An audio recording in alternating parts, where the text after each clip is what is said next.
মাঘ পূৰ্ণিমাৰ দিনা ঝাৰুৰ সহায়ত কৰক আপোনালোকে এই এটা কাম। আপোনালোকৰ ঘৰত টকা আহিব পানীৰ দৰে। এই মাঘ পূৰ্ণিমাৰ দিনা আপোনালোকে এই কাম কৰিলে পিতৃ দোষৰ পৰা পৰিত্ৰাণ লাভ কৰিব পাৰিব। লগতে মা লক্ষ্মীৰ পৰম কৃপাও আপোনালোকে লাভ কৰিবলৈ সক্ষম হ'ব। ধন সম্পত্তি লাভ হ'বলৈ ধৰিব। ধন সম্পত্তি আপোনালোকৰ ঘৰত বেছিকৈ উপাৰ্জন কৰিব যদি বিচাৰে তেনেহ'লে এই মাঘ পূৰ্ণিমাৰ দিনা আপোনালোকে এই কামটো নিশ্চয় কৰিব। ভিডিঅ'টো মনোযোগ সহকাৰে শেষলৈকে চাব, তেতিয়াহে আপোনালোকে সুন্দৰভাৱে বুজি পাব। আৰু যদি ভিডিঅ'টো ভাল লাগে লাইক এটা কৰি আমাৰ মনোবল বঢ়াব আৰু আপোনালোকৰ বন্ধুবৰ্গৰ লগত শ্বেয়াৰ কৰি তেওঁলোককো উপকৃত কৰিব। মাঘ পূৰ্ণিমাৰ দিনা ৰাতিপুৱা আমি সোনকালে উঠিব লাগে। কেতিয়াও আমি দেৰিলৈকে শুই থকাটো উচিত নহয়। যদি মাঘ পূৰ্ণিমাৰ দিনা আমি ঘৰত দেৰিলৈকে শুই থাকোঁ তেনেহ'লে ঘৰত বেয়া শক্তিয়ে বাস কৰিবলৈ ধৰিব, যাৰ ফলত আপোনালোকৰ ঘৰত দুখ দৰিদ্ৰতা বৃদ্ধি পাবলৈ ধৰিব আৰু আপোনালোকৰ ঘৰত প্ৰায় অশান্তি বৃদ্ধি পাবলৈ ধৰিব। সেইকাৰণে মাঘ পূৰ্ণিমাৰ দিনা আপোনালোকে ৰাতিপুৱা সোনকালে উঠিব আৰু গা ধুব। গা ধোৱাৰ পিছতে সূৰ্যদেৱক পানী অৰ্পণ কৰিব। এনে কৰিলে সূৰ্যদেৱ অতি সোনকালে সন্তুষ্ট হৈ পৰিব আপোনালোকৰ ওপৰত। এনে কাম কৰিলে আপোনালোকৰ ঘৰৰ পৰা দুখ দৰিদ্ৰতা দূৰ হ'ব, ঘৰত প্ৰচুৰ পৰিমাণে অৰ্থৰ আগমন হ'বলৈ ধৰিব আৰু লগতে সকলো ফালৰ পৰা আপোনালোকৰ ঘৰত সুখ শান্তি বৃদ্ধি পাবলৈ ধৰিব। সেইকাৰণে এই মাঘ পূৰ্ণিমাৰ দিনা ৰাতিপুৱা আপোনালোকে সোনকালে উঠিব। মাঘ পূৰ্ণিমাৰ দিনা ৰাতিপুৱা আপোনালোকে সোনকালে উঠি গা ধুব আৰু গা ধোৱাৰ পানীত যদি পাৰে আপোনালোকে দুটামান কলা তিল দি গা ধুব। এনে কৰিলে পিতৃদোষৰ পৰা পৰিত্ৰাণ লাভ কৰিবলৈ সক্ষম হ'ব। এনে কৰাটো শাস্ত্ৰৰ মতেও বহু শুভ বুলি মনা গৈছে। যদি মাঘ পূৰ্ণিমাৰ দিনা আপোনালোকে পানীত দুটামান কলা তিল দি তাৰপিছত আপোনালোকে যদি গা ধুৱে, এনে কাম কৰিলে আপোনালোকৰ গাত থকা সকলো বেয়া শক্তি নোহোৱা হৈ পৰিব। ইয়াৰ বাহিৰেও আপোনালোকৰ ঘৰত থকা সকলো বেয়া শক্তি ধ্বংস হৈ পৰিব। বাস্তু দোষৰ পৰা আপোনালোকে পৰিত্ৰাণ লাভ কৰিবলৈ সক্ষম হ'ব আৰু সকলো দেৱ দেৱীৰ আগমন হ'বলৈ ধৰিব আপোনালোকৰ ঘৰত, যাৰ ফলত আপোনালোকৰ সকলো পৰিৱেশ পবিত্ৰ হৈ পৰিব আৰু সকলো মনৰ আশা আপোনালোকৰ পূৰ্ণ হৈ পৰিব। সেইকাৰণে এই মাঘ পূৰ্ণিমাৰ দিনা গা ধোৱাৰ পানীত আপোনালোকে দুটামান কলা তিল মিহলাই নিশ্চয় গা ধুব। মাঘ পূৰ্ণিমাৰ দিনা মহাদেৱৰ পূজা কৰাটো বহু শুভ বুলি মনা গৈছে। এই দিনা যদি মহাদেৱৰ পূজা কৰা হয় বা শিৱ স্থানলৈ যোৱা হয় তেনেহ'লেও মহাদেৱ সন্তুষ্ট হৈ পৰিব আপোনালোকৰ ওপৰত। মহাদেৱৰ শিৱলিংগত আপোনালোকে পানী নিবেদন কৰিব পাৰে, গাখীৰ বা আপোনালোকে তিল নিবেদন কৰিব পাৰে। এনে কৰিলে আপোনালোকে দেখিবলৈ পাব যে মহাদেৱ অতি সোনকালে আপোনালোকৰ ওপৰত সন্তুষ্ট হৈ পৰিব আৰু ইয়াৰ ফলত আপোনালোকে বহু বেছি ভাল ফল লাভ কৰিবলৈ সক্ষম হ'ব। এই দিনা যদি আপোনালোকে কোনো শিৱস্থানলৈ বা কোনো শিৱ মন্দিৰলৈ যাব বিচাৰে তেনেহ'লেও সুন্দৰভাৱে যাব পাৰিব। এনে কৰাটো বহু বেছি শুভ বুলি মনা গৈছে।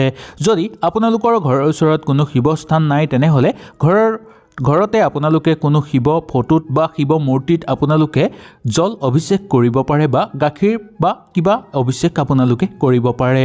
এনে কৰাটো শাস্ত্ৰৰ মতে বহু বেছি শুভ বুলি মনা গৈছে। এই মাঘ পূৰ্ণিমাৰ দিনা আপোনালোকে আটাৰ লগত চেনি মিহলাই পৰুৱাক খাবলৈ দিব। এনে কৰাটো বহু বেছি শুভ বুলি মনা গৈছে। ইয়াৰ ফলত আপোনালোকৰ গ্ৰহ দোষৰ পৰা পৰিত্ৰাণ লাভ কৰিবলৈ সক্ষম হ'ব আৰু এনে কাম কৰিলে আপোনালোকৰ শত্ৰুৰ পৰাক্ৰম কমিবলৈ ধৰিব। এই মাঘ পূৰ্ণিমাৰ দিনা যদি আপোনালোকে পৰুৱাক চেনি খাবলৈ দিয়ে তেনেহ'লে ইয়াৰ ফলত আপোনালোকৰ বহু পুণ্য লাভ হ'ব। যদি আপোনালোকৰ ঘৰত প্ৰায় অঘটন ঘটি আছে বা আপোনালোকৰ ঘৰত কণ্ডল হৈ আছে তেনেহ'লে এই মাঘ পূৰ্ণিমাৰ দিনা আটাৰ লগত চেনি মিহলাই পৰুৱাক খাবলৈ দিব। এনে কৰাটো শাস্ত্ৰৰ মতে শুভ বুলি মনা গৈছে। এই মাঘ পূৰ্ণিমাৰ দিনা যদি আপোনালোকে হনুমান মন্দিৰলৈ যাব পাৰে তেনেহ'লে খুব শুভ বুলি মনা গৈছে। তাত গৈ যদি এগছি চাকি জ্বলাব পাৰে তেনেহ'লে আৰু অধিক আপোনালোকৰ শুভ হ'ব। এই মাঘ পূৰ্ণিমাৰ দিনা যদি আপোনালোকে হনুমান মন্দিৰলৈ গৈ গুড় আৰু বুট ভাজি নিবেদন কৰে তেনেহ'লে ইয়াৰ ফলত হনুমান দেৱৰ আশীৰ্বাদ আপোনালোকৰ ওপৰত সদায় থাকিব আৰু পাৰে যদি হনুমান চালিচা আপোনালোকে পাঠ কৰিব।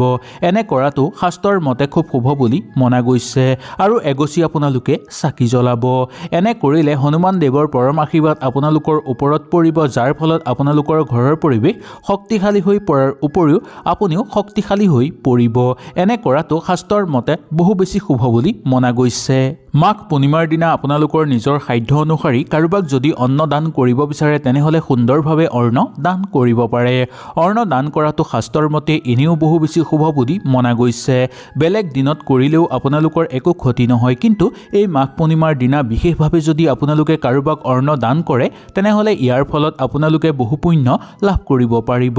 ইয়াৰ ফলত সকলো দুখৰ পৰা আপোনালোকে পৰিত্ৰাণ লাভ কৰিবলৈ সক্ষম হ'ব আৰু আপোনালোকৰ ঘৰৰ পৰা দুখ দৰিদ্ৰতা আৰু অফলতা নোহোৱা হৈ পৰিবলৈ ধৰিব। সকলো ক্ষেত্ৰতে সফলতা আপোনালোকৰ নামি আহিব আৰু ঘৰত প্ৰচুৰ পৰিমাণে অৰ্থৰ আগমন হ'বলৈ ধৰিব। এই মাঘ পূৰ্ণিমাৰ দিনা আহঁত গছৰ গুৰিত চেনি মিহলাই পানী আপোনালোকে নিবেদন কৰিব পাৰে বা গাখীৰ অৰ্পণ কৰিব পাৰে। এনে কৰিলে আপোনালোকৰ মনৰ সকলো আশা পূৰ্ণ হৈ পৰিব। আপোনালোকৰ মনত যদি কিবা ভয় ভাৱ থাকে তেনেহ'লে সেই ভয় ভাৱো দূৰ হৈ পৰিব। যদি আপোনালোকৰ ঘৰত কিবা বাস্তুদোষ আছে বা আপোনালোকৰ ঘৰৰ পৰিয়ালৰ মাজত যদি অশান্তি হৈ আছে তেনেহ'লে এই সকলোবোৰ নোহোৱা হৈ পৰিব।